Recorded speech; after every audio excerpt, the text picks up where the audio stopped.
Working out does absolutely nothing for fat loss, and I'm going to explain to you why.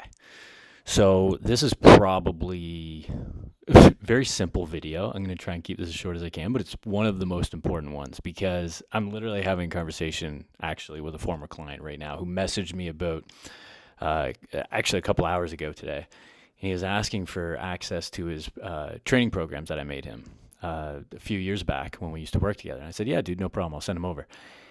And he mentioned to me, yeah, I've gained actually 10 pounds of fat, and I can tell with my shirt off I don't look so good anymore. And he's kind of just laughing it off. And this is a smaller, like skinnier dude, so he probably, that 10 pounds of fat, he can probably really see. And he's probably pretty uncomfortable. So he mentioned that, and so I asked him a question back. I said, "Are you looking for these workouts to help you lose the body fat?"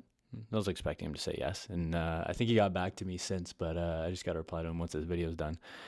And I'm going to let him know or at least remind him, because most people kind of understand this, like when you tell them that nutrition, that's the needle mover.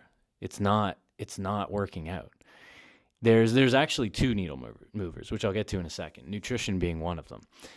And the two main ones that we focus on in my coaching program, and I focused on in the last 12 weeks of my fat loss phase, and where I got to around probably around 10% body fat, which I'm holding pretty good now. And yeah, so I'll get to those two in a second, but I think it's important to understand that the workouts themselves are not actually very effective at all at burning body fat. So many people, common experience, and this probably has been you, it's been me in the past, where you're like, oh, I want to get in really good shape. I want to get in great shape. And then you follow that up and you say, I'm going to go work out every day. I'm going to go to the gym more. Good. You probably do need to go to the gym more. In most cases, that's probably true. But you don't need to go every day. In fact, 3 to 4 times a week is probably the best split for most people. Most of my clients, 3 to 4 times a week. Myself, 4 times a week. Sometimes 5 if I take that 4th day and then I kind of split it up so it's lighter, and then I just kind of do half of it and then do the second half the next day. So I'm there 5 days, but the overall time is still around the same. And I think, and this is what I've found over the last 8-ish years of working with clients, hundreds of clients, and just honestly personal experience of just observing myself going through my own fitness journey. 180 minutes. Doesn't need to be perfect, but around 180 minutes seems to be a sweet spot for most people when it comes to getting the most out of the gym without wasting time or energy there. So 180 minutes, what does that look like? Well, 3 times a week, that'd be 60-minute sessions. So an hour long each session, and you do that 3 times. It's not that crazy. And then if you wanted to do shorter sessions and go more often, you could do 45-minute sessions and go 4 times. That's my preference. And if I have more time, I push it to 60 minutes. If I have a week that I have more time, I'll do a 5th session if I want to. But you really don't need to. It's not this idea that more gym is more better is not true. Most people need to train harder, not train more. And they just need to increase the intensity. If they can increase the intensity of their workouts, increase the intensity of their training, that means the quality goes up. And if the quality goes up, they don't have to do so much training volume. They're doing all the, 3, 4, 5 plus sets. Someone told me recently they did 10 sets of something. German volume training. I totally forgot about that. They did 10 sets. I was like, what are you doing? There's no way that you can maintain any level of useful quality when you're doing 10 sets of something, because you're doing so much volume, right? 10 sets. The quality and the intensity has to come so far down to accommodate for that it doesn't really matter. Now you're just getting sore, but you're not actually getting better. It's not doing anything to the body. I would much prefer decrease the training volume, which decreases our time in the gym so we can get out and go do other things, because there's more to life than just fitness. In fact, this is like my whole thing is like the whole reason we should be wanting to improve our fitness is so that it can amplify and enhance the rest of our life. And if we're never actually living our life, then what's the point? We're just living in the gym? Stupid, lame life. I like the gym, but I don't want to live there. Now, 180 minutes, right? If we do 180 minutes, that's 3%, depending on, the exact, but it's around 3% of your waking hours. So this is like assuming you sleep 7-ish hours a night. which isn't even that much, but most people probably less than that, which means that 180 minutes is even a smaller percentage. So it's probably closer to 2.5% of their waking hours. But 3% of your waking hours is so doable. And I think most people, this might be you as well, don't realize that it really doesn't take as much as you think. It takes more quality than you think, more focus, harder actual training sessions, harder actual training sets, which I think most people are sandbagging their workouts. Way too light, way too easy, too far from failure. They need to train closer to failure on way more of their training.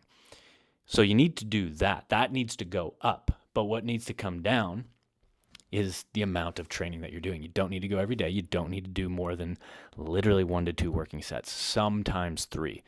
And then if you're doing like density training stuff, which I'll do another video on as well, a great way to like save time in the gym so you can get high quality, high intensity work in, then you might do more sets, but the rest periods are so short that you're getting in and out in 45 minutes anyway.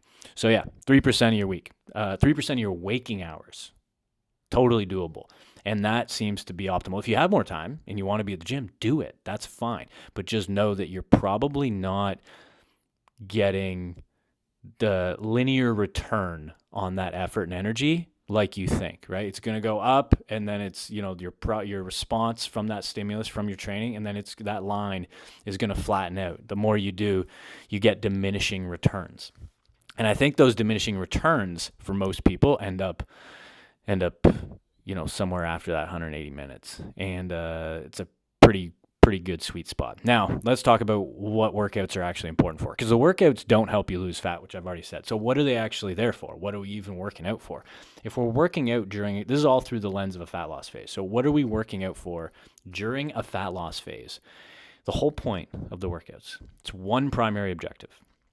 There's other objectives, there's other priorities of them, but the primary one is going to be muscle preservation. Because if you're successfully in a calorie deficit, you're losing body weight, then some of that body weight will be fat, some of that will be muscle. Now, we want as little of that body weight to be muscle and as much of that body weight to be fat. One of the strategies to do that is going to be hard training, hard, regular weight training, resistance training of some kind. And we can do that with 180 minutes of hard training, with high quality training that are actually taking our sets to or near failure. It's very, very simple, because the whole goal is just to stimulate the muscles enough that we can preserve the muscles. And if we can preserve the muscles, then we can tip that ratio of weight loss being mostly body fat and very little to none of it being muscle. And that's the whole point on a fat loss phase. Now, you have some like sub priorities, sub objectives like mental health, just a general like psychological aspect of just being in routine. You're going to get some non-zero amount of calorie burn, sure, but it's not a very effective or sustainable way to actually increase your caloric burn. What's way more effective is what I wanted to get to. These other two things. One of them I went over, which is nutrition. The other one, okay, this is the other one that we focus on in my coaching program, is going to be overall movement. And this is just what is required. So this isn't unique to me. But we're going to want to focus on nutrition and movement. How we do this in my coaching program, very, very simple. We focus on steps. That's how we quantify movement, because okay, workouts count as movement, but they don't actually burn as many calories as you think, especially, or I should say, even if you're doing these high intensity interval training sessions that are grinding you into a pulp. Everyone thinks you get your heart rate up and start sweating that they're burning all these calories. You're not. It's really not that effective. You could cancel that out with an extra spoonful of peanut butter or 2 extra bites at dinner time, or just a snack on the way home from work that you didn't really think of. All that's gone, totally canceled out. So you can do that so easily. And you're in the gym, say you are in the gym for at least an hour. You're not burning that many calories, and there's 24 hours in a day. Well, what are you doing for the other 23? That's why we want to focus on steps. That's why we want to focus on general movement. And workouts are a part of that, but they aren't the main thing. A lot of people look at it like they're going to do workouts to burn body fat. No, they're just a piece of the puzzle, and that larger puzzle is movement. And one of the pieces that I like to focus on is going to be steps. Now we pair that with nutrition. Reason for that, okay? You can look at this like you kind of have three things. You have the training portion, you have the nutrition portion, and then you have the step portion, okay? The bottom two, nutrition and steps, are going to be the most effective for actually moving the needle when it comes to fat loss. The workouts, like I said, are really, really important for muscle preservation, and they become even more important in different ways when we're out of the fat loss phase and then we're at maintenance calories or in a surplus or whatever, but we're not in a deficit anymore. But when we're in a calorie deficit, the two main things are going to be nutrition and steps. And the reason being is because both of those things are what drive a calorie deficit. And they drive the calorie deficit on two opposite ends of the equation. So calorie deficit, you have what is needed for that to happen is you need a certain amount of calorie output, calorie burn, and then there's going to be a certain amount of calorie input. Now we need our calorie output to outpace and be higher than our calorie input. A great way to maximize that and optimize that is going to be the symbiotic relationship between steps, general movement, and nutrition. Because if we only focus on one, say we just focus on nutrition, then you end up in people do this all the time. You end up in a situation where you're barely eating anything. You're eating such low amount of calories because you're not focused on the calorie output. So your baseline is so much lower. So to get lower than that baseline, even lower, to get you into a deficit below that, you have to eat such a low amount of food. It's not sustainable and it's just not enjoyable in any way. And if it's not, forget about the enjoyable, but if it's not consistent or sustainable, you're not going to follow through with it and then it's not going to be effective. And then if you focus too much on the other side, if you just focus on movement, steps, or whatever it may be, this kind of goes back to the workout thing where people will do this but use workouts, which is a double whammy mistake.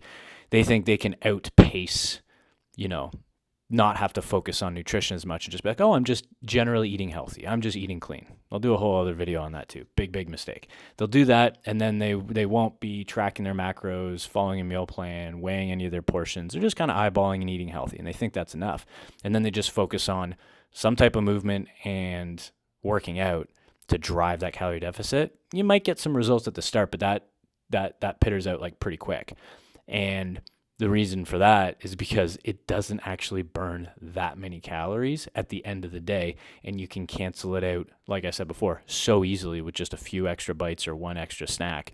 Both of those could have been healthy foods too, but it doesn't matter. The calories add up really, really quick depending on what the food sources are that you're choosing. And if you're not measuring it, you really don't actually know. So this is why we want to use both. Symbiotically, they work together very, very favorably. So steps plus nutrition. Steps maximizes output nice and high. Nutrition helps to limit input so it's nice and low. You create that differentiator between the two. You're in an effective calorie deficit. You hang out in there long enough, consistent enough, and you just start watching the fat drop off. It's freaking awesome. I have a process that I use called the MacroIntuitive Protocol where I systematically blend and combine macro tracking or meal plans with intuitive eating skills. So I'll do a whole other video on that as well. But basically all you need to know is you got training, you got steps, you got nutrition, and training doesn't really do much for fat loss. It's just there to preserve the muscle, at least when we're in a fat loss phase. The other two are the needle movers, and that's where you want to focus. You want to put all your energy and focus on a sustainable method that allows you to get in a calorie deficit while using nutrition and steps to do that. Hope you like this video. Check out some of the links in the description below because we got some free stuff for you. And if you have any questions on anything that I said in here, let me know and make sure to subscribe.